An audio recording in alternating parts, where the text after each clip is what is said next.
Well, I just want to go over the week one study questions again. These is an ungraded assignment, but you know, should know this stuff. So I'll do my best to try to answer them myself.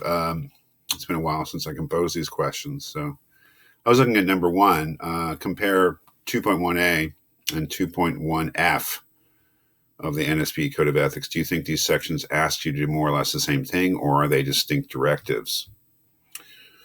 Well, if I'm reading it right, 2.1a is right here. If engineer's judgment is overruled under circumstances that endanger life or property, they shall notify their employer or client and any such other authority as may be appropriate. Any code of ethics is going to, in some ways, be frustrating because it'll leave things undefined. But that's just the nature of codes of ethics. They leave a lot up to your discretion and your judgment. So that maybe appropriate thing there is really saying, you've got to decide when it is right to invoke this and when it's not. So, yeah, I mean, what does 2.1a actually ask you to do? If your judgment is overruled, that is, if you decide, let's say, that something is unsafe, and either, your employer or your client or your superior in some way or another, or somebody dismisses your concern in circumstances that endanger life or property, right?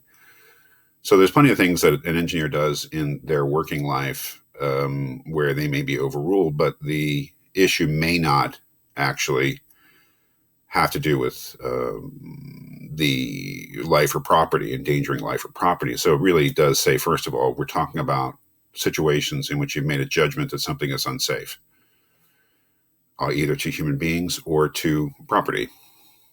Under those situations in which your judgment is overruled, you should notify your employer or client. And that's kind of weird because it's probably your employer or client who's overruled you, but you should also notify whatever other authority may be appropriate. The other authority could be an engineering society, could be a governmental body. I think it could even be, although it wouldn't be authority, it would be a news media, but I think that's fairly rare. But I would keep it in mind. Let's compare it with, is it 2.1F? Just to make sure, 2.1F, yeah.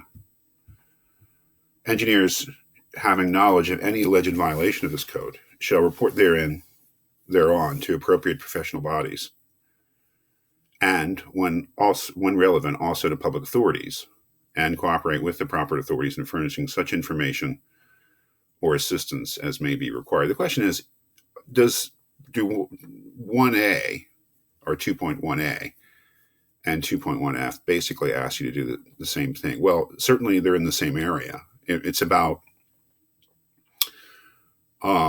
problems with a job that you're on or something that you know about a job and your responsibility to do something about it. So certainly they're in the same area.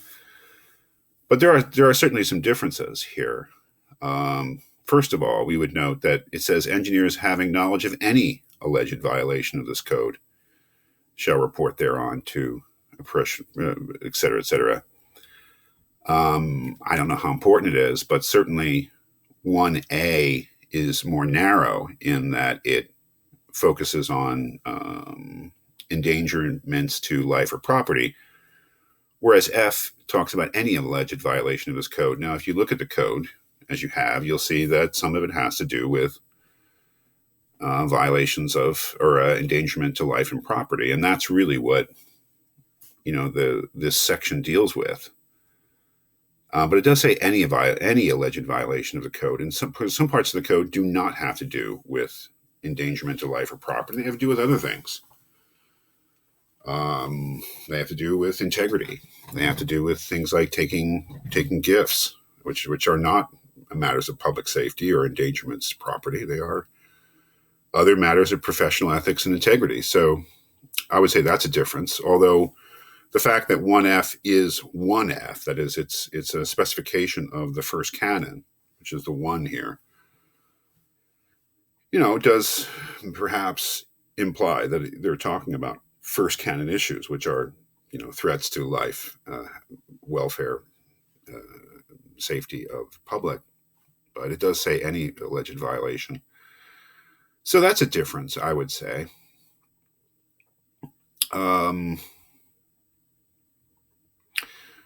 1A also says that you should notify your employer or client, and that would seem to be first, and such other authority as may be appropriate. So 1A really tells you, if you think there's a problem with a job, you've got an ethical responsibility to inform your employer or client. Especially, we're talking about danger to say a safety danger, just, the central, should be clear now that that's the central concern and issue of engineering ethics as a whole, is really the first canon, and the health, safety, and welfare of the public, that you have to let your client or employer know. And that's a duty that you have. The question is, do you have to go any farther? And we'll see that this is really the biggest issue, I think, that especially the BER is concerned with is, well, sure, if an engineer is on a job and they see that something's unsafe, they definitely, it's just part of the job to say to their employer or client, there's a problem here. It's just a no-brainer. You don't conceal those sort of things from your employer or client. The question is, what else can you do or should you do? We'll see that maybe the most paradigm case of this is the engineers involved with the Ford Pinto way back in the 1970s, who certainly knew that there was a problem with the safety of the car and certainly informed their employer of it, Ford, but didn't do anything else. And the big question is, well, did they do everything they should do? I mention this because 1F says, if you have knowledge of any violation of this code, you shall, that is, you have a duty to, report it to appropriate professional bodies. That would be your engineering society, or that would be the NSPE, or the society, whatever the other ones are. I forget the acronyms, but you may belong to or be associated with or affiliated with, just because you're a member of the field, with electrical engineering societies. What's the IEEE or something, or the Mechanical Engineering Society, civil engineering. Well, civil engineers don't take this course, so none of you are civil engineers, as far as I know. But process engineers or chemical engineers have their own society, I believe. So, and when also appropriate to public authorities and to cooperate with them. So I would say that they are different, and that difference, as is so often the case with any code of ethics, and I would say especially the NSP code or any engineering code of ethics, it creates problems, right? That is, A and F they cover the same territory, but they do seem to say different things. And I would say that F definitely stresses your responsibility to go outside, to go beyond your client or employer in terms of making things known, alleged violations of the code. Whereas 1A seems to be of the keep it within the, at least as long as possible, keep it within the relationship with your employer or client, where 1F really stresses your responsibility to go outside that relationship. So I think it's unclear, but I think there is a difference, which is to say, I think they do tell you to do different things or different directives. Number 2, what does Canon 3 require you to do? Is this canon, in your opinion, something that needs to be enshrined in a code, or is it just common decency? What does Canon 3 say again? Canon 3, issue public statements only in an objective and truthful manner. It asks you to do exactly what it does, but it is about making public statements. That would be statements to the news media. That would be statements made in any kind of public address, as opposed to a private communication. So I don't know how often engineers in practice are called upon to do such things, but they are sometimes. I mean, I've seen engineers who are interviewed in news pieces about things that have happened. And engineers certainly give public addresses. And the thing there is that you should always be objective. That is, you should try to be as close to the facts as possible and truthful and honest. Is this common sense, or does this need to be enshrined in a code? Well, I mean, I think it could be both. I mean, in a way, it's just common sense. We always want to be objective and truthful in the things that we say. Question is whether in professional ethics there is a higher or stronger duty to do that. And what I'm thinking of is that there are situations in which perhaps not being fully forthright would be excusable for most people. In situations in which if they didn't tell the whole truth, and I don't think it would be outright lying would ever be okay, but not being as objective as they should be, being more partisan, might be excusable. But the question is, if you're a professional in a public statement about something that is in your field, maybe you're under a higher or stronger obligation to be truthful and objective. That's really what I was thinking of there. Number 3, regarding Canon 4, what do you think it means to act as an agent? What does it mean to be a faithful trustee? This is a huge question in engineering ethics. Canon 4 is something that we will be looking at in some depth, I hope. To be an agent means to act on someone else's behalf. To be an agent means that you're doing something, but you're not doing something for yourself. You're doing something on behalf of someone else. You're acting as their agent. And so you're pursuing their interest and not your own. When the professional of any sort, doctor, lawyer, an engineer, is doing a job, they're not doing it to enrich themselves. They're not doing it to fulfill some purpose of their own. They're acting on someone else's behalf. This brings along with it a lot of responsibility. You are in a relationship of trust with that person, and you're pursuing their good and not your own. It's a very, very important aspect of being professional. What does it mean to be a faithful trustee? That's a good question. I'm as open to that as anyone else. I think I have a handle on what it means to act as someone's agent, as I've just said. To be a faithful trustee, I think that is just, I think that is that a professional is privy to a lot of information and has a lot of trust put in them by the client. And to be a faithful trustee means, again, to think of that person's interests as being paramount, not your own. Number 4, the preamble to the code refers to engineering as a profession. What is that? Are all job professions or only some? Well, that's obviously a wide open question. What does it mean for something to be a profession? Again, when engineering thinks of itself as a profession, it's thinking of itself along the lines of other professions that are more well established. It's thinking of medicine, doctors. It's thinking of law, lawyers. If you think more historically, you're also thinking of the clergy, priests, ministers, imams, rabbis, et cetera, and you're thinking of the military, at least career military people.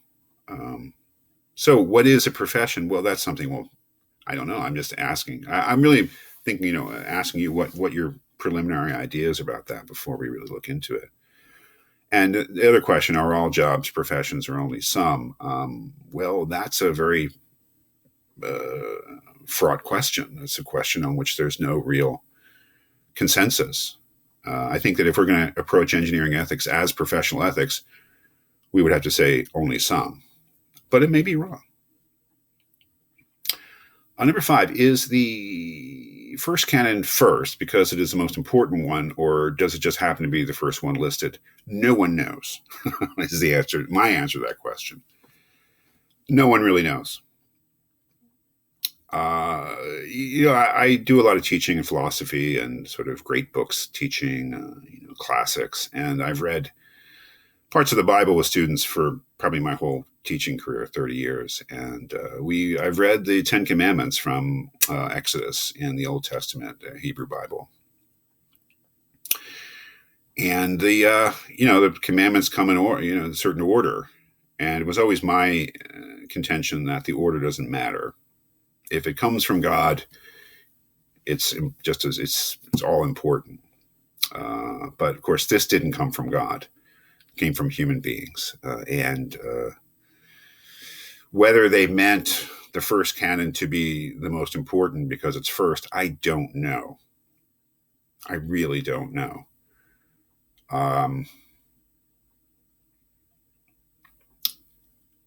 If you do think that it's more important because it's first, then does that mean that the other ones aren't important on the same level? That it's worse? I mean, in a certain sense, I would have to say yes, because the worst thing that an engineer can do is endanger the public.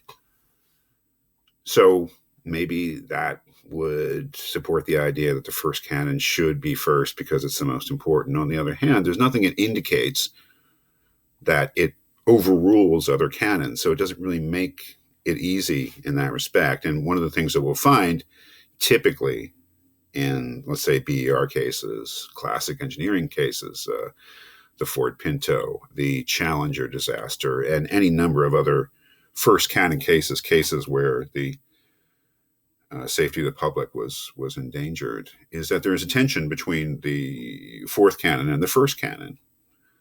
Which is more important, your loyalty to your client or your employer? And that's problematic, the difference between those two. Or your loyalty to the public, your responsibility to the public. It may be it may be tempting to say, well, of course, the first canon is more important, but that's not always the case in terms of the way that these cases get sorted out, especially by the BER. So I don't know the answer to number 5. Number 6, in your opinion, having read the NSPE code, is it mostly about A, how engineers should act with regard to the public, B, how engineers should act with regard to other engineers, C, how engineers should act with regard to the engineering profession itself? Again, that's a matter of judgment. I asked the question because I wanted to indicate that first of all, it is about all of those things. It's not just about how we should act or I'm not an engineer, what am I talking about? It's not just about how you should act with regard to the public, although that's an incredibly important part of it. It's also about how you should regard other engineers, how you should treat other engineers as members of the same profession, and how you should act with regard to the profession itself. It's not, I don't know the answer to this question, but the reason I put it there is because it's not just about the first canon. It's not just about public safety. It's also about how engineers are supposed to treat each other. For instance, not make any statements that would disparage each other. It's about how there are parts that indicate that you would never do anything that would bring disrepute on the profession itself. It's about these other things too. It's not just about safety. You can't boil down engineering ethics just to the first canon, just to public safety. Number 7, what does 3.1.c require you to do? Do you consider this to be unfair to engineers? Why or why not? I'll have to remind myself about what 3.1.c. So 3 is section 3, professional obligations. 1 is this first statement, engineers shall be guided in all their relations by the highest standards of honesty and integrity. And C, it's right here, engineers shall not accept outside employment to the detriment of their regular work or interest. Before accepting any outside engineering employment, they will notify their employers. Yeah, I mean, this is coming back to me. This is something that's, maybe not this class, but past classes I've focused on is this idea that if you're an engineer and you have a job, you're employed. I'd imagine full-time employed. You can't accept any other engineering work without consulting, basically getting the permission of your employer, which means any outside consulting work, starting your own business or doing anything on a contract basis. I find it a very interesting question because it really does go to the heart of professionalism. I mean, if you are in any normal job or any average job, I would say that at least in principle, your employer has no business in whether or not you're doing outside work, as long as you show up and you're doing what appears to them at least to be an adequate job in your full-time job. What you do on the weekends or at night in terms of further employment is none of their business. But enshrined in this code is the idea that if you are an employed engineer and you are thinking of taking some extra work, whatever it is, you can't just do that, because you have, again, your responsibility, your duty is of a different kind. The idea is than the average employed person. So whether that's fair, right? I mean, some may say, well, what is my employer? They don't have any right to know my business. As long as I'm doing my job and everything's cool, I should be able to do whatever I want in terms of outside work. So if that is explicitly banned, I mean, you can't do it. I mean, you're in a sense you're in violation of the code if you do it. So the question is whether that's fair. I don't know. Perhaps it really depends. As I said, it goes to the heart of the idea of engineering as a profession. If you really think engineering is a profession, then I would say that you'd have to say this is correct. Your employer, because of the nature of the work you do, deserves all of your attention. If you don't think that engineering is really a profession, I would say that you have to say, yeah, it's cool. It's really not that different from other jobs where people take on extra work if they feel like it.